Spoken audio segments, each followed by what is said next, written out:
اس کی پیشانی۔ ابراہیم کا چہرہ آنسوؤں سے تر تھا۔ اس نے دفتن پیچھے کڑے یاقوت کو دیکھا۔ یاقوت؟ ابراہیم نے دینا کو سینے میں لگائے ہی نم آواز میں یاقوت کو پکارا۔ یاقوت کی بھوری آنکھیں آنسوؤں میں ڈوبی ہوئی تھیں۔ اس نے اپنے کمزور باپ کو دیکھا، پھر غیر یقینی سے مرجان کو دیکھا، جس کے چہرے پر یاقوت جیسی غیر یقینی ہرگز نہیں تھی۔ مرجان جیت گیا تھا اور یاقوت ہار کر جیت گیا تھا۔ یہاں آؤ۔ ابراہیم نے کپکپاتی آواز میں یاقوت کو پکارا تو وہ ایک لمحہ ضائع کیے بنا یاقوت کی آغوش میں سما گیا۔ آج سارے اندیشے، سارے وہم ہار گئے تھے۔ آج مرجان کا یقین جیت گیا تھا، مگر اس جیت سے یاقوت بھی جیت گیا تھا۔ آج یاقوت کو اپنی ہار پر جی جان سے پیار آیا تھا۔ کبھی کبھی ہار جانا جیت جانے سے زیادہ قیمتی ہوتا ہے، اور یاقوت کو یہ ہار ہر جیت سے زیادہ عزیز تھی۔ ابراہیم اپنی اولاد کو اپنے سینے سے لگائے بلند آواز میں رو رہا تھا۔ اس کی اولاد کو اس کی آزمائش بنایا جاتا تھا۔ جب جب اس کو توڑنا مقصود ہوتا تھا، وہ لوگ اس کی اولاد پر ضرب لگاتے تھے۔ وہ ہر ضرب کو جھیل جانے والا ضرب پر ریزہ ریزہ ہو جاتا تھا، مگر یہ صرف وہ جانتا تھا کہ کیسے وہ اپنی گرتی ہوئی ذات کو ان کے سامنے چٹان بنائے رکھتا تھا۔ وہ اندر سے ریزہ ریزہ ہو چکا تھا۔ وہ شکست خوردہ شخص آج اپنی کل متاع کو اپنے سینے سے لگائے ہوئے تھا، اور یہ لمحہ ان در و دیوار نے اپنی آنکھوں سے دیکھا تھا۔ کائنات اس لمحے کو ٹھہر گئی تھی۔ کیسی ہوں؟ وہ صبح سے کوئی 10 بار پوچھ چکا تھا۔ وہ 10ویں بار بھی وہ بس سر ہلا کر رہ گئی تھی۔ اس وقت وہ دونوں آفس میں رکھے صوفے پر بیٹھے تھے۔ سامنے سینٹرل ٹیبل پر کھانے کے برتن پڑے تھے۔ یقیناً وہ لوگ لنچ کر کے فارغ ہوئے تھے۔ میں یہاں جاب کے لیے آئی ہوں، تمہاری مہمان بن کر نہیں۔ عیشا نے سر جھٹکا۔ سامنے بیٹھا زرار ہنس دیا۔ مگر آج تو مہمان ہو تم، کل سے ڈیوٹی شروع کر دینا، وہ دوستانہ انداز میں بولا۔ عیشا نے نگاہ اٹھا کر دیکھا۔ سب کچھ بکھر گیا نا؟ عیشا کے لہجے میں پھر سے آرزدگی امد آئی تھی۔ زرار نے سر چکا لیا۔ کتنے ہی لمحے آنکھوں کے سامنے سے ہو کر گزر گئے، ہم کچھ بھی نہ بچا سکے، سب ختم ہو گیا۔ وہ بھی بسی سے مسکرائی۔ مگر عیشا، ہم مرنے کے لیے ہی جیتے ہیں، پھر موت سے کیسا خوف؟ اس کی آواز میں عارضتگی اور سرشاری ملی جلی سی تھی۔ جو اللہ کا ہے اس کو اللہ کے حوالے کرنے کے بعد کیسا غم، کیسے آنسو؟ وہ بھیگا سا مسکرایا۔ ہاں بے شک، سب کچھ اللہ کا ہے اور اسی کی جانب لوٹایا جائے گا زرار۔ مگر، کہتے ہوئے عیشا کی آواز رند گئی، مگر کچھ خسارے ایسے ہوتے ہیں جو ہماری روح کو لہو لہان کر دیتے ہیں۔ کچھ خسارے ہماری روح کے اتنے ٹکڑے کر دیتے ہیں کہ زندگی ہم ان ٹکڑوں کو سمیٹنے میں نہیں پاتے۔ وہ اسی رفو گری میں ہماری عمر بھی کٹ جاتی ہے۔ زرار اس کی خالی آنکھوں کو دیکھے گیا۔ وہ کتنا بدل گئی تھی۔ وہ ان کے گروپ کی سب سے زندہ دل اور بہادر لڑکی تھی، اور آج اس کے منہ سے یوں مایوسی بھری باتیں سننا زرار کے لیے انتہائی تکلیف دہ تھا۔ وہ اس لڑکی کو اس طرح نہیں دیکھ سکتا تھا۔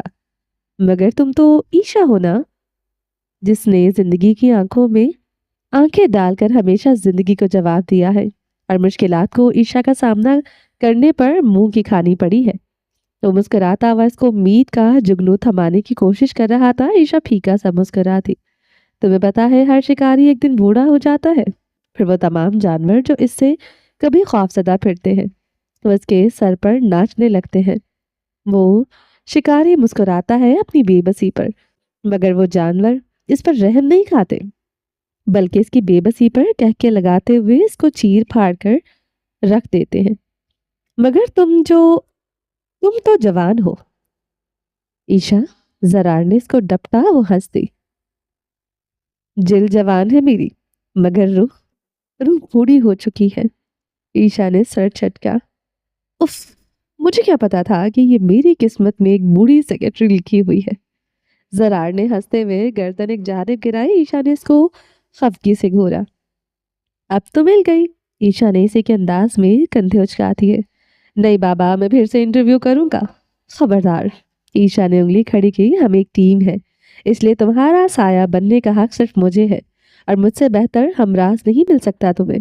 اس نے آنکھیں سکیڑی، زرار ہنس دیا۔ یقیناً اسپتال کی راہداری میں بے چینی بڑھ چکی تھی۔ اندر وہ زندگی اور موت کی کشمکش میں کی تھی۔ سرجری جاری تھی، باہر منال نڈھال سے دکھائی دیتی تھی، ختیجہ بھی بدحال سے تھی۔ سعدیہ کبھی منال کو دیکھتی تو کبھی ختیجہ کو۔ سفیان گورسی بے چینی سے ٹہل رہے تھے، ان کا دل تک نہیں دھڑک رہا تھا، ان کی سانس بھی بار بار اکھڑ رہی تھی۔ ان کو سمجھ نہیں آ رہی تھی کہ وہ کیا کریں، کہاں جائیں، کس سے مدد مانگے۔ وہ آج تنہا تھے، آج ان کے کندھے پر ہاتھ رکھنے والا ان کا بیٹا نہیں تھا۔ وہ انتظار کی وہ گھڑیاں ان کے لیے محال تھی۔ سب لوگ صفا کی زندگی مانگ رہے تھے، اس سے جڑی وہ ننھی جان کسی کو یاد تک نہ تھی۔ آج بس صفا اہم تھی۔ وہ ننھی جان صفا کے لیے وبال جان بنتی دکھائی دے رہی تھی۔ ایک پل کے لیے تو منال کا دل بھی اس ننھی سی جان سے غافل ہوا تھا۔ آج وہ ایک انچاہا وجود بن چکی تھی ان سب کے لیے۔ وہ لوگ بس صفا کی سلامتی چاہتے تھے کہ کسی طرح بس صفا کی جان بچ جائے، مگر وہ لوگ نہیں جانتے تھے کہ وہ ننھی جان اپنے بابا کے لیے کس قدر اہم تھی۔ وہ قید خانے میں بھی اس سے مخاطب ہوتا تھا، وہ کیسے اس کے وجود کا انکار کر سکتا تھا؟ چاہے ساری دنیا بھی اس وجود کو ٹھکرا دیتی، اس کے بابا اس کو کبھی نہیں ٹھکرا سکتے تھے۔ آپریشن تھیٹر میں معصوم کلکاریاں گونجی۔ وہاں موجود سٹاف نے خوشی اور پریشانی کے ملے جلے تاثرات سے ایک دوسرے کو دیکھا تھا۔ وہ بالکل صحت مند تھی۔ وہ لوگ اب اس کی ماں کی جانب متوجہ تھے، جو کہ جینے کی ہر امید کھو چکی تھی، جو زندگی کی جانب شاید لوٹنا ہی نہیں چاہتی تھی۔ اسپتال کی راہداری کے شور میں اٹھتے ان قدموں کی چاپ وہی جیسے دم توڑ رہی تھی، ورنہ کبھی وہ بھی دن تھا کہ ابراہیم گورسی ان راہداریوں میں چلتا تو لوگ سہم کر ایک جانب ہو جایا کرتے تھے۔ آج وہ کمزور جسم چلتا تو 2 قدم اس کے بعد اس کی سانس پھولنے لگتی۔ اس کے ساتھ چلتے ہوئے مرجان اور یاقوت نے اس کو دونوں بازو تھام رکھا تھا۔ دینا ساتھ چلتے حسن کی گود میں تھی۔ زلیخا اور پلوشہ آنسو پوچھتی ہوئی ان کے پیچھے چلی آ رہی تھی۔ سعدیہ، منال نے غیر ہوتی حالت میں سعدیہ کو پکارا۔ وہ ختیجہ کو چھوڑ کر ان کے پاس پہنچی۔ منال کی آنکھیں سامنے ہی ٹکی ہوئی تھی۔ میرا وقت قریب آ گیا ہے، انہوں نے اپنا سینہ مسلا۔ اللہ نہ کرے، سعدیہ کا دل ڈوبا۔ دیکھو تو، میرا بیٹا مجھے لینے آیا ہے۔ تم کیسے کہہ سکتی ہو سعدیہ، وہ آ گیا ہے؟ یقیناً وہ مجھے لینے آیا ہے، وہ سامنے راہداری میں دیکھتے ہوئے بولی تو سعدیہ نے بے اختیار گردن موڑ کر ان کی جانب دیکھا۔ سعدیہ کی چیخ بلند ہوئی، جس کو اس نے اپنے منہ میں ہاتھ رکھ کر دبا لیا۔ سفیان گورسی اپنی جگہ ساکت ہو چکے تھے۔ منال دیوار کے ساتھ ٹیک لگائے یک ٹک سے ان لوگوں کو دیکھ رہی تھی۔ وہ اس کو اپنا کوئی وہم سمجھ رہی تھی، یا پھر موت کی گھڑی، مگر وہ گھڑی تو زندگی کی تھی۔ وہ چلتا ہوا آیا اور آ کر زمین پر بیٹھتا منال کی گود میں سر رکھا۔ منال نے ہڑبڑا کر ادھر ادھر دیکھا۔ سب لوگ حیرت کا مجسمہ بنے ہوئے تھے۔ وہ یقین نہیں کر پا رہی تھی، وہ تو اس کو اپنا وہم سمجھ رہی تھی، تو پھر باقی لوگ ایسے کیوں دیکھ رہے تھے؟ انہوں نے اپنا لرزتا ہوا ہاتھ اس کے بالوں پر رکھا اور پھر کرنٹ کھا کر اپنا ہاتھ واپس کھینچا۔ ماما، وہ ہچکیوں میں رو رہا تھا۔ اس کی بھاری سسکیاں اس کی راہداری پر سکوت طاری کر گئی تھی۔ ہر سو سناٹا چھا گیا تھا، بس اس کی بھاری سسکیاں گونج رہی تھی۔ منال نے سب کے چہرے کی جانب دیکھا، وہ سب بھی حیرت کی مورت بنے ہوئے تھے۔ انہوں نے پھر سے غیر یقینی کسی کیفیت میں اپنی گود میں سر رکھے ہوئے اپنے بیٹے کو دیکھا۔ دادو، سفیان گورسی نے نیچے دیکھا۔ مرجان ان کا ہاتھ تھامے کھڑا تھا۔ بابا واپس آ گئے ہیں، میں کہتا تھا نا، دیکھی بابا آ گئے۔ مرجان خوشی سے لبریز چہرے میں لہجہ لیے ان کو بتا رہا تھا۔ کافی کمزور ہو گئے ہیں، بٹ اٹس اوکے، ہم لوگ جم کریں گے تو بابا پھر سے اسٹرانگ ہو جائیں گے۔ مرجان نے سیاہ آنکھیں مٹکائی۔ ایک وہی تھا وہاں جس کو حیرت کے بجائے صرف خوشی تھی، کیونکہ وہ جانتا تھا کہ اس کا باپ واپس آئے گا۔ ایک وہی تھا جس نے اس کی موت کی کسی بھی خبر کا یقین نہیں کیا تھا، یا پھر وہ تھی جو اس وقت خود موت کے سامنے سارے ہتھیار ڈال کر بیٹھی تھی، جس نے جینے کی ہر امید چھوڑ دی تھی۔ وہ سب کے سامنے جیت کر موت کے سامنے ہار رہی تھی۔ سفیان گورسی کا چہرہ آنسو سے تر تھا۔ منال اب ابراہیم کا سر چومتی ہوئی بلند آواز میں رو رہی تھی۔ سفیان نے اپنا چہرہ رگڑا اور آ کر ابراہیم کے عقب میں کھڑے ہوئے۔ انہوں نے ابراہیم کے کندھے پر ہاتھ رکھا تو ابراہیم کی سسکیاں بلند ہوئی۔ وہ ایک جست میں اٹھ کر ان کے گلے لگا تھا۔ ہسپتال میں ایک الگ ہی ماحول سا بن گیا تھا۔ وہ دونوں بلند آواز میں رو رہے تھے۔ سفیان گورسی نڈھال سے تھے۔ ابراہیم کے اندر نہ جانے کہاں سے اتنی ہمت آ گئی تھی کہ اس نے اپنے باپ کو مضبوطی سے تھام لیا تھا۔ اس کا چہرہ بھیگا ہوا تھا۔ وہاں موجود کوئی شخص بھی ایسا نہیں تھا جس کی آنکھیں نم نہ ہو۔ حسن نے دینا کا سر چوما۔ وہ اپنی آنکھوں میں خوبصورت منظر دیکھ رہا تھا۔ اس کو وہ دن یاد آیا جس دن اس نے اپنے باپ کو کھو دیا تھا۔ اس دن کتنا خوش تھا وہ۔ اس کے ماں باپ اپنی شادی کی سالگرہ منا رہے تھے۔ وہ لوگ اپنی زندگی کی خوشی مناتے مناتے اس کو زندگی بھر کا روگ تحفے میں دے کر چلے گئے تھے۔ وہ بھی تو آخری بار اپنے باپ کے گلے لگا تھا۔ آج بھی اس کو اپنے باپ کا وہ لمس یاد تھا۔ اس کو آج بھی اپنی ماں کی خوشبو محسوس ہوتی تھی جو اس نے آخری بار اپنی ماں کے آنچل میں چہرہ چھپاتے ہوئے محسوس کی تھی۔ ایک نرس ان کی جانب بڑھی تو منال نے اپنی جگہ سے اٹھ کھڑی ہوئی۔ اس کے ہاتھ میں ایک ننھا سا وجود تھا۔ منال کا دل دھڑکنا بھول چکا تھا۔ تو کیا وہ چلی گئی تھی؟ کیا ان کی سجل ان کو ایک بار پھر سے چھوڑ کر جا چکی تھی؟ کیا سجل صفات سے الگ کر دیا گیا تھا ہمیشہ ہمیشہ کے لیے؟ بیٹی ہوئی ہے، الفاظ زندگی ہوا کرتے ہیں۔ آج پھر سے ان الفاظ نے وہاں کھڑے ہر شخص میں زندگی بھر دی تھی۔ ابراہیم جھٹکے سے اپنے باپ سے الگ ہوا۔ اس نے اپنی آستین سے اپنا چہرہ رگڑا۔ مرجان بھاگ کر نرس کے پاس پہنچا۔ اس نے ہاتھ پھیلا دیے۔ نرس نے جھجکتے ہوئے 25-9 سالہ بچے کی آغوش میں تھما دی۔ یہ گر جائے گی۔ یاقوت پریشان حال سا مرجان کے پاس پہنچا۔ نو، میں گرنے نہیں دوں گا، کہتے مرجان نے محبت پاش نگاہ اس ننھی سی گڑیا پر ڈالی جو کہ ہلکے گلابی رنگ کے بیبی سیٹ میں سمٹی پڑی تھی۔ اس کا سرخیاں چلکاتا چہرہ اس وقت اس قدر خوبصورت اور پرنور لگ رہا تھا کہ مرجان اس کو دیکھ کر رہ گیا۔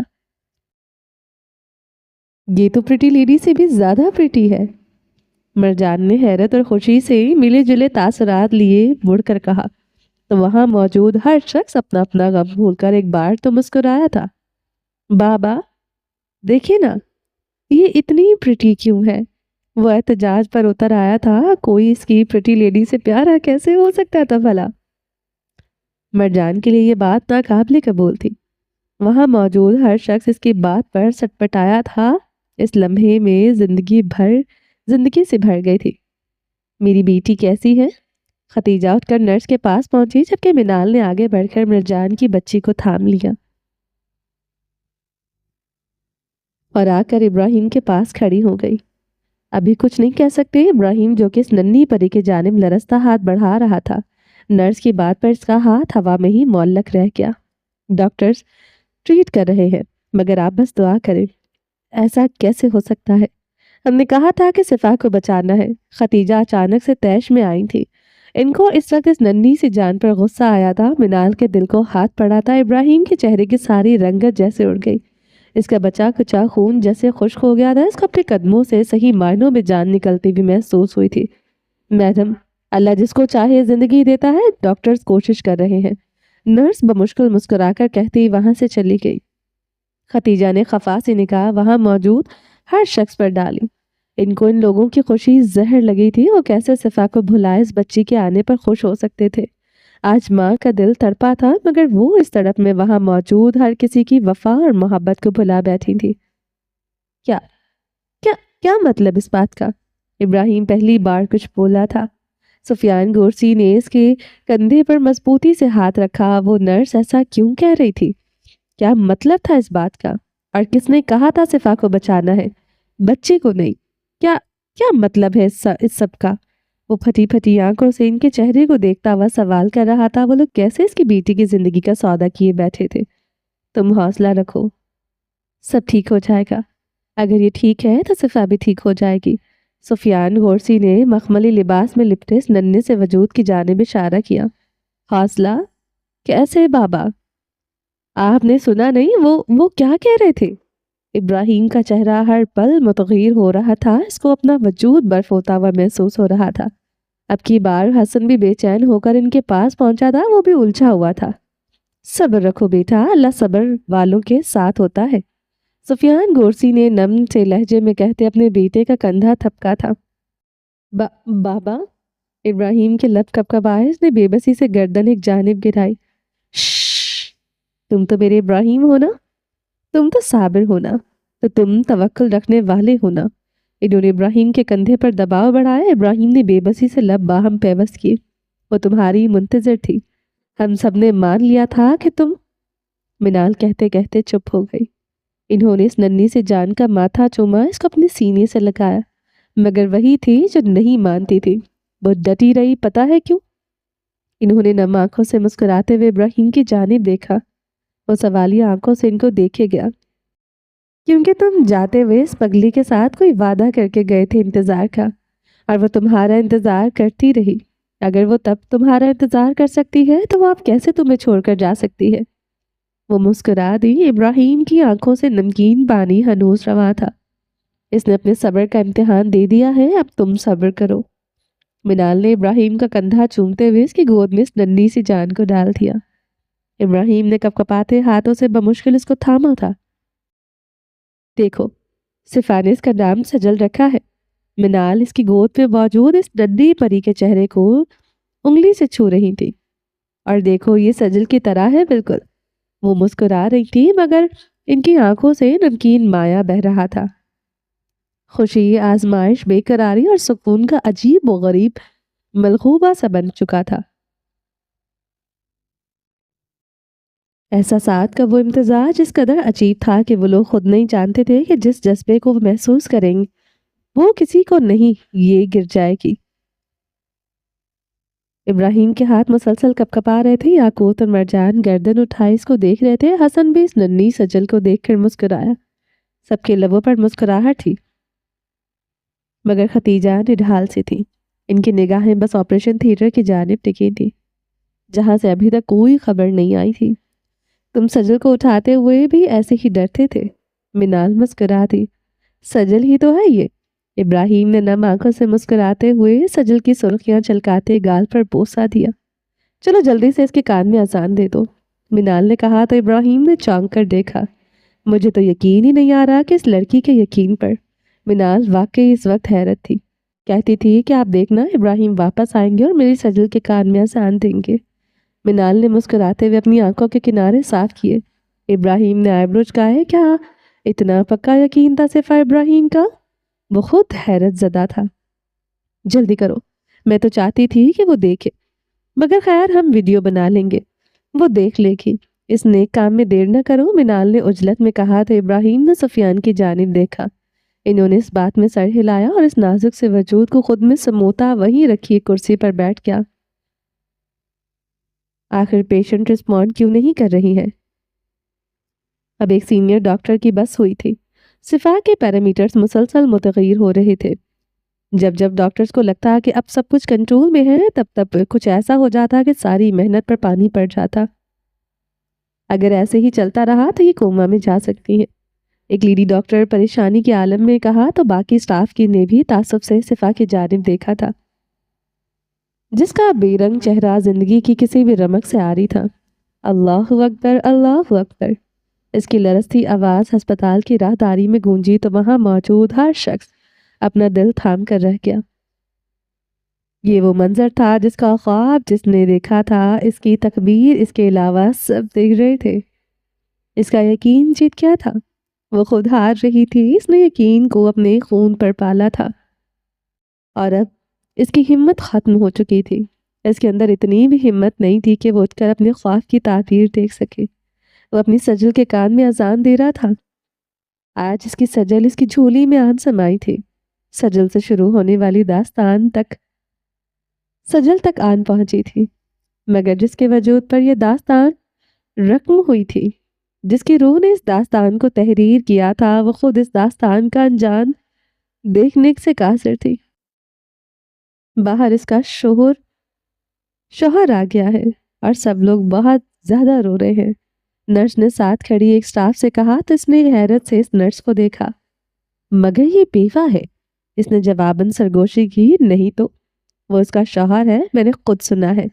وہ دونوں بحث کر رہی تھی کہ صفا نے ایک سانس کھینچ لی۔ وہاں موجود ہر شخص سہم گیا۔ اس نے وہ سانس کئی ثانیے اپنے سینے میں قید رکھی تھی اور پھر اس نے اپنا آپ جیسے وقت کے حوالے کر دیا۔ اس کی دائیں آنکھ سے ایک آنسو نکل کر اس کی کنپٹی میں جذب ہو گیا۔ ڈاکٹرز اور سارا عملہ اس کی جانب متوجہ ہو چکا تھا۔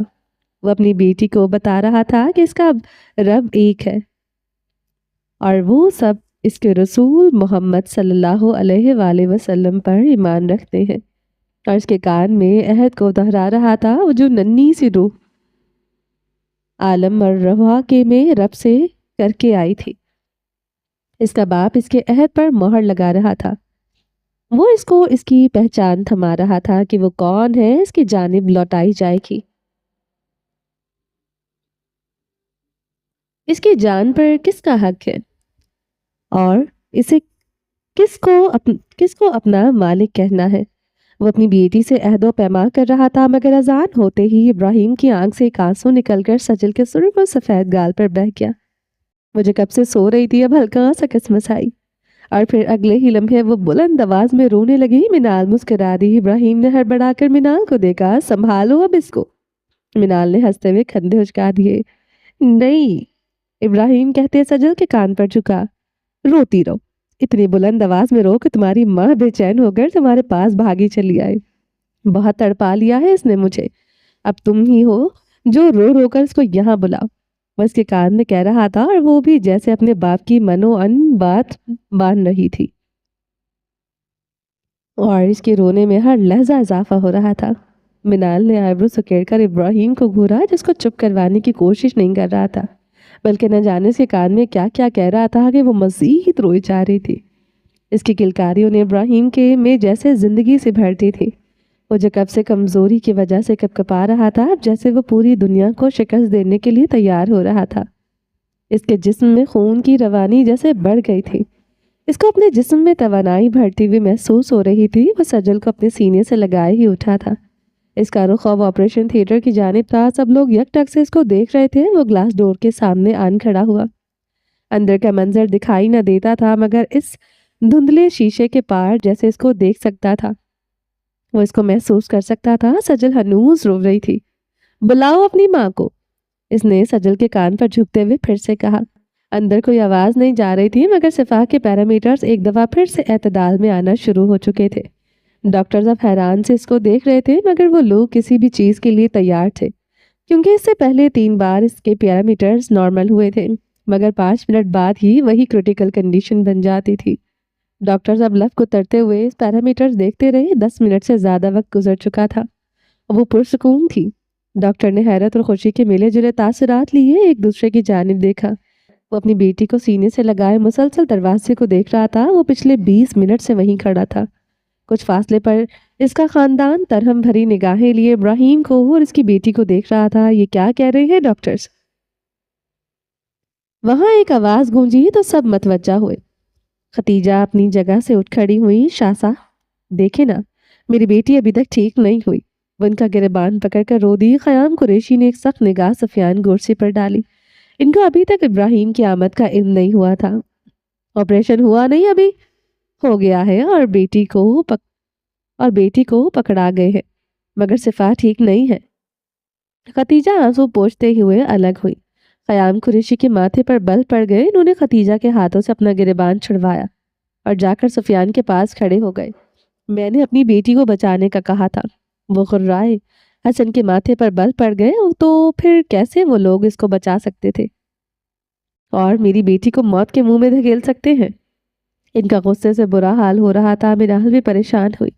دیکھو خیام، سفیان نے ان کے کندھے پر ہاتھ رکھا، مگر انہوں نے سفیان کا ہاتھ چھٹک دیا۔ وہ لب بھینچ کر رہ گئے۔ زندگی موت اللہ کے ہاتھ میں ہے۔ اس نے بچی کو زندگی بخش دی ہے، تو ہم کیا جان بوجھ کر اس کی جان لے لیں؟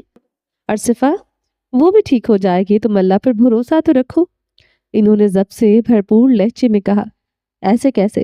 جب سائن کیے تھے تو وہ کہتے کہتے خاموش ہو گئے، جب ان کی نظر کچھ فاصلے پر سرجری روم کے سامنے کھڑے ابراہیم پر گئی۔ وہ اس کا نیم رخ دیکھ پا رہے تھے، مگر وہ پہچان گئے تھے۔ ابراہیم زندہ ہے خیام، اور وہ واپس آ گیا ہے، سفیان نے ان کی نگاہوں کا تعاقب کرتے ہوئے کہا تو خیام قریشی نے مٹھیاں بھیج لی۔ یقیناً اسی کا کیا دھرا ہے سب۔ وہ غرائے تو وہاں کھڑا ہر شخص ان کی سوچ پر دنگ رہ گیا تھا۔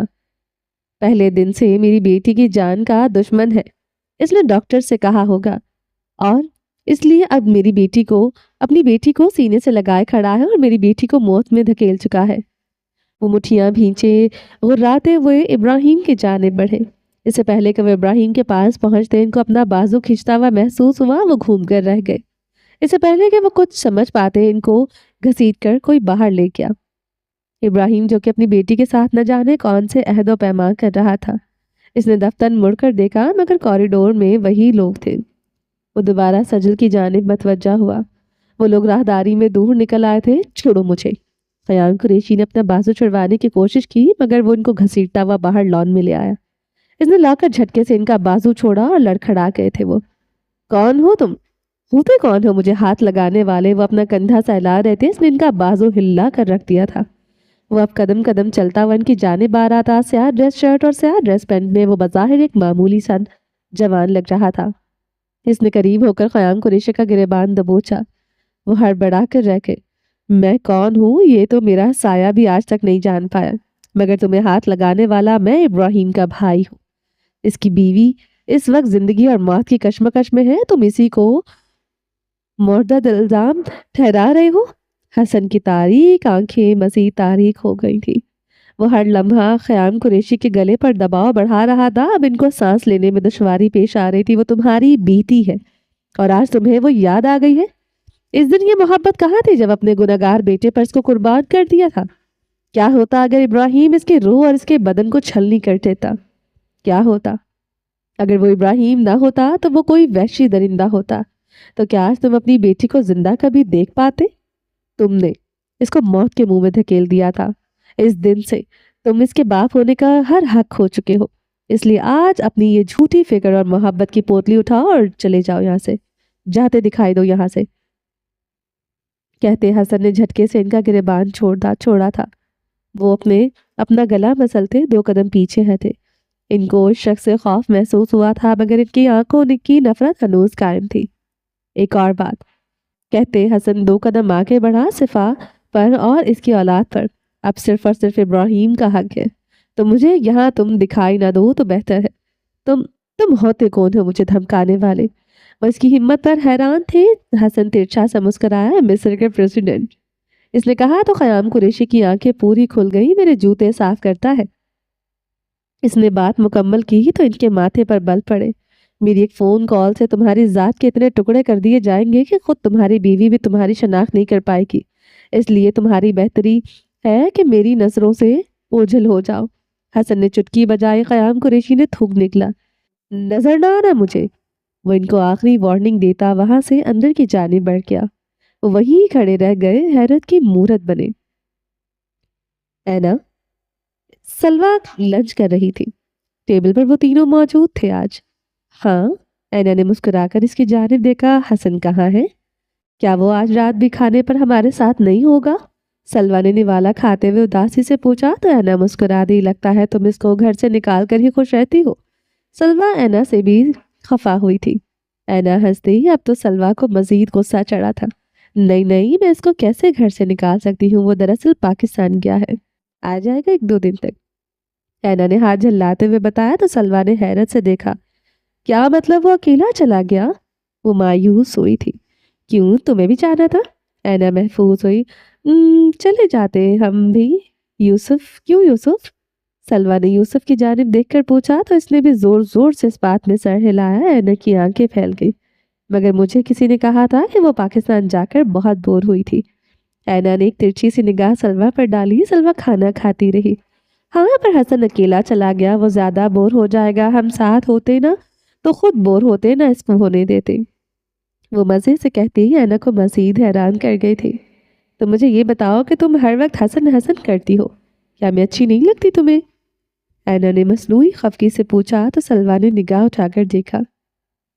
تم اچھی لگتی ہو مگر اس کے ساتھ مزہ آتا ہے۔ سلویٰ نے کندھے اچکا دیے۔ ہاں، کیونکہ وہ پڑھائی کی بات نہیں کرتا نا، اسی لیے اس کے ساتھ مزہ آتا ہے تم لوگوں کو۔ اینا نے آنکھیں سکیڑی۔ تم جیلس ہو رہی ہو۔ سلویٰ نے آئیبرو چکائے۔ میں کیوں جیلس ہوں گی بھلا؟ اینا نے نگاہ چرائی۔ یوسف، مجھے لگتا ہے کہ اینا ہم سے جیلس ہو رہی ہے۔ ٹھیک ہے، ہم لوگ واپس غزہ چلے جاتے ہیں۔ اس نے یوسف کو بھی اپنے کھیل میں شامل کر لیا۔ یوسف نے اس بات میں سر ہلایا تو اینا کی آنکھیں پھیل گئی۔ کتنے شاطر ہو تم لوگ، چلو جلدی سے کھانا ختم کرو اور مجھے ذرا ٹیسٹ دو آج، اس لیے ہمیں حسن زیادہ پسند ہے۔ سلما نے بلاخر اپنے دل کی بات بتائی تھی تو اینا گڑ کر رہ گئی۔ آج پچھلا بھی سارا سلیبس ریوائز کرنا ہے، اس نے ان کی سزا ڈبل کر دی۔ نہیں، ہمیں تو بس اینا ہی پسند ہے۔ یوسف نے جلدی سے اینا کی طرف داری کی اس سے پہلے کہ وہ مزید ان کی سزا بڑھاتی۔ نہیں نہیں نہیں ہے، اب حسن ہی فیور رکھو تم، اور آج شام کی ساری گیمز بھی بند جب تک ساری ریویژن نہیں ہو جاتی۔ اینا نے انگلی کھڑی کر کے یوسف کے پلان پر پانی پھیر دیا۔ یوسف کندھے گرا کیا۔ کمرے کا دروازہ کھلا تو وہ سست قدم اٹھاتا اندر داخل ہوا۔ سامنے وہ نالیوں میں جکڑی ہوئی تھی، ہاتھ پر ڈرپ لگی ہوئی تھی، اس کا چہرہ سفید پڑ چکا تھا، یوں معلوم ہوتا تھا کہ سارا خون ہی نچڑ گیا ہو۔ وہ ایک طویل جنگ لڑ کر واپس آئی تھی۔ اس جنگ میں سب سے زیادہ نقصان اس کی روح نے اٹھایا تھا، بدن تو اب جا کر تھکن سے چور ہوا تھا۔ روح تو کب سے گھائل تھی، روح کے وہ زخم نظر نہیں آ رہے تھے، مگر بدن کی تھکاوٹ اس بات کا ثبوت تھی کہ روح کب سے اس کٹھن سفر میں ہے۔ اس نے گرتے پڑتے اپنے سفر طے کیا اور اب آخرکار تکان زدہ سی وقت کے سارے ہتھیار ڈال گئی۔ وہ جنگ میں رہ جانے والی آخری سپاہی تھی جس نے نہ صرف اپنے حصے کی جنگ لڑی تھی بلکہ اپنے ساتھیوں کا بوجھ اپنے کندھوں پر بھی ڈھویا تھا، اس لیے اس کا پورا بدن اور اس کی روح زخموں سے چور تھی۔ وہ اپنے ہاتھ میں امید اور یقین کی مشعل جلائے تنگ و تاریک راستوں پر سفر کرتی رہی۔